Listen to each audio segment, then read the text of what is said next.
Hello friends, once again मैं हुज़ैब और आप देख रहे हैं ट्रैवलर 777। आज मैं आपको यूरोप के एक बहुत ही खूबसूरत और बहुत ज़्यादा अमीर मुल्क के बारे में इंफॉर्मेशन दूंगा जो कि शेंजन जोन में भी आता है। तो उस मुल्क का नाम है लक्समबर्ग। अगर आप लक्समबर्ग में जाना चाहते हैं तो उसके वीज़ा की क्या रिक्वायरमेंट है और लक्समबर्ग में अगर आप जाके काम करना चाहते हैं तो उसका तरीक़ाकार क्या है। तो डिफरेंट तरीके हैं, मैं आपको बता देता हूँ। पहले आप वीज़ा कैसे अप्लाई करते हैं, और अगर आप यानी कि पाकिस्तान से अप्लाई कर रहे हैं तो उसके वीज़ा को आपने कैसे अप्लाई करना है, क्योंकि पाकिस्तान में लक्समबर्ग की एम्बेसी भी नहीं है। सबसे पहले मैं आपको बताऊंगा कि आपने करना इसके लिए क्या है। इसकी जो वीज़ा की रिक्वायरमेंट है वो आपको मैं बता देता हूँ। आपने जो इसका एप्लीकेशन फॉर्म है उसको फिल करना है।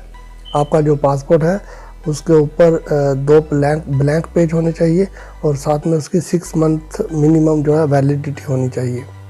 साथ में आपका नाइकोप FRC यानी फैमिली रजिस्ट्रेशन सर्टिफिकेट होना चाहिए। और अगर आप जॉब कर रहे हैं तो जॉब करते हुए आपके साथ अपनी जॉब की पे स्लिप होनी चाहिए, और जो पैसे हैं यानी कि आपकी जो सैलरी है वो आपके अकाउंट में आ रही हो। ये चीज़ें बहुत अहमियत रखती हैं। और बैंक स्टेटमेंट भी आपके साथ लगेगी, क्योंकि अगर आपके सैलरी आपके अकाउंट में आ रही है तो आपको बैंक स्टेटमेंट भी लगानी पड़ेगी। इसके अलावा आपके पास अपना कवरिंग लेटर होना चाहिए, आपके पास होटल की कंफर्मेशन होनी चाहिए, एयर टिकट की रिजर्वेशन होनी चाहिए। ये सारी चीज़ें आपने साथ रखनी है। और ट्रैवल इंश्योरेंस जो कि बहुत ज़्यादा इंपॉर्टेंट है वो होनी चाहिए, जो कि 30,000 यूरोज़ को कवर कर रही हो और पूरे शेंजन जोन को कवर करती हो। सिर्फ लक्समबर्ग ही नहीं, पूरे यूरोप के जो कंट्रीज़ हैं यानी शेंजन एरिया उन सबको कवर करती हो। वो ट्रैवल इंश्योरेंस आपने लेनी है और आप ऑनलाइन ले सकते हैं। ये सारे डॉक्यूमेंट्स आपके पास होने चाहिए। ये तो हो गया अगर आप जॉब के बिहाफ पे अप्लाई कर रहे हैं। और अगर आप बिज़नेस करते हैं तो बिज़नेस के लिए आपके पास चैम्बर ऑफ कॉमर्स की रजिस्ट्रेशन होनी चाहिए। चैम्बर ऑफ कॉमर्स का आपके पास कार्ड होना चाहिए। इसके अलावा NTN नंबर होना चाहिए, और टैक्स रिटर्निंग जो कि yearly end of the year आप टैक्स पे करते हैं, जिस तरह भी करते हैं वो आपके पास टैक्स रिटर्निंग होनी चाहिए। तो जो बैंक स्टेटमेंट है वो मैंने पहले बताई है, वो मिनिमम 6 मंथ पुरानी बैंक स्टेटमेंट ये एक्सेप्ट करते हैं। तो अगर आप पाकिस्तान से इसको अप्लाई करना चाह रहे हैं तो इसके लिए पाकिस्तान में लक्समबर्ग की कोई एम्बेसी नहीं है, इसलिए आपको ये जो वीज़ा है वो आपको बेल्जियम की एम्बेसी में अप्लाई करना है। लेकिन क्योंकि पाकिस्तान में डायरेक्ट आप बेल्जियम की एम्बेसी में वीज़ा अप्लाई नहीं कर सकते, तो आपको थ्रू बाई VFS यानी कि जो वीज़ा सेंटर है वहाँ जाना होगा। जो भी पाकिस्तान में FedEx या गैरीज ऑफिस है उनके पास जाना पड़ेगा, और आप बगैर अपॉइंटमेंट के जा सकते हैं वहाँ पे।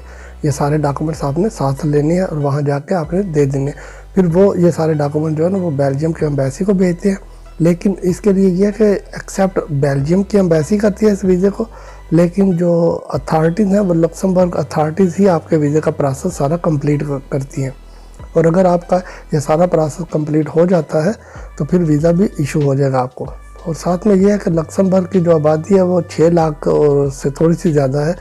और लक्समबर्ग का जो एरिया है उसका यानी कि जो रकबा है, और रकबे के लिहाज से अगर आप उसको देखें तो जिस तरह पाकिस्तान में लाहौर शहर है, लाहौर जितना ही होगा तकरीबन। और लक्समबर्ग का जो कैपिटल है वो लक्समबर्ग सिटी ही है, उसका नाम भी लक्समबर्ग ही है। और इसके अलावा अगर आप लक्समबर्ग में जाते हैं तो लक्समबर्ग एक, जिस तरह मैंने बताया कि बहुत अमीर मुल्क है और इसमें पब्लिक ट्रांसपोर्ट भी फ्री है लक्समबर्ग के लोगों के लिए।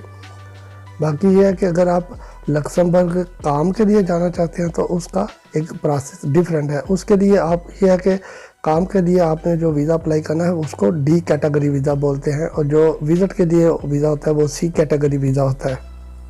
अगर आप लक्समबर्ग में गए हैं या लक्समबर्ग में जाना चाहते हैं और अगर आपको कोई बंदा जॉब ऑफ़र करता है वहाँ पे, तो वो आपको जॉब ऑफ़र करेगा, लेकिन उससे पहले उसने वहाँ जो मिनिस्ट्री है लक्समबर्ग में उसको आपके सारे डॉक्यूमेंट्स लेके वो भेजने पड़ते हैं। वो उस मिनिस्ट्री में भेजेगा, मिनिस्ट्री वाले इसको वेरीफाई करेंगे, चेक करेंगे, और अगर वो एक्सेप्ट करते हैं तो फिर आपको वो इजाज़त दे देंगे।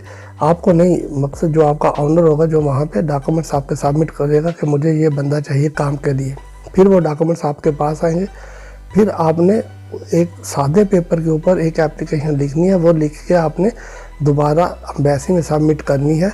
तो जो वो वहाँ पे चेक करेंगे, वो पास कर लेंगे तो फिर आपको वो एक वीज़ा इशू करेंगे जो कि डी कैटेगरी वीज़ा होता है। उस बिहाफ पे आप लक्समबर्ग जाएंगे। और अगर आप लक्समबर्ग में विज़िट के लिए गए हुए हैं और कोई किसी ने आपको जॉब ऑफर कर दिया तो भी वो आप वहाँ पे अपने डॉक्यूमेंट्स यानी कि अपना स्टेटस चेंज नहीं कर सकते। वो आपको लेके सारा कुछ पाकिस्तान में जाना पड़ेगा, यानी कि अपने होमलैंड। ये तो मैं पाकिस्तान का नाम ले रहा हूँ कि आप जहाँ से भी बिलोंग करते, चाहे इंडिया से, बांग्लादेश से या किसी भी और कंट्री से आप बिलोंग करते हैं, तो आपको अपने होमलैंड जाना पड़ेगा। वहाँ पर जाकर आपको ये सारा कुछ इसी तरह प्रोसेस करना पड़ेगा जिस तरह मैंने बताया है।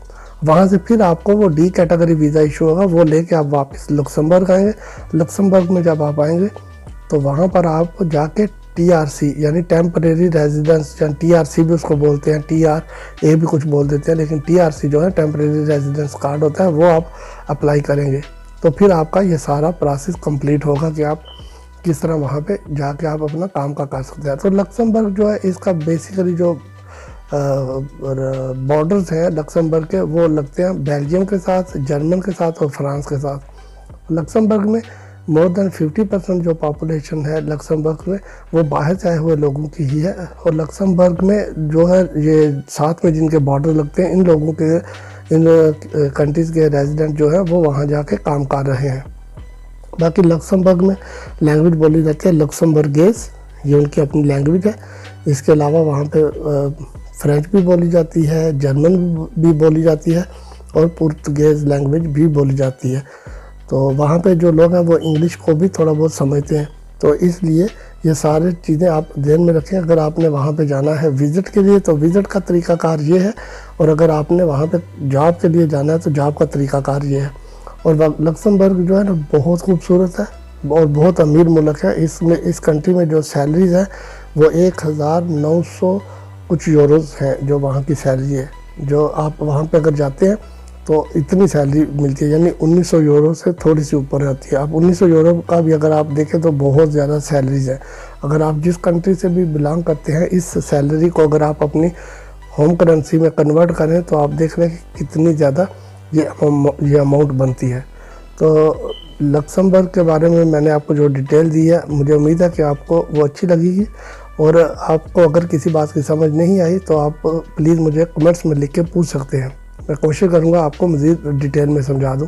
तो लिंक आपको डिस्क्रिप्शन में मिल जाएगा।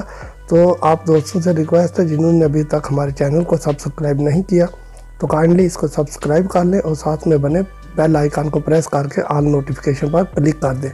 तो स्टे ट्यून, फिर मिलेंगे किसी नई वीडियो में किसी नई अपडेट के साथ। तब तक अपना बहुत सा ख्याल रखिएगा। टेक केयर, अल्लाह हाफिज़।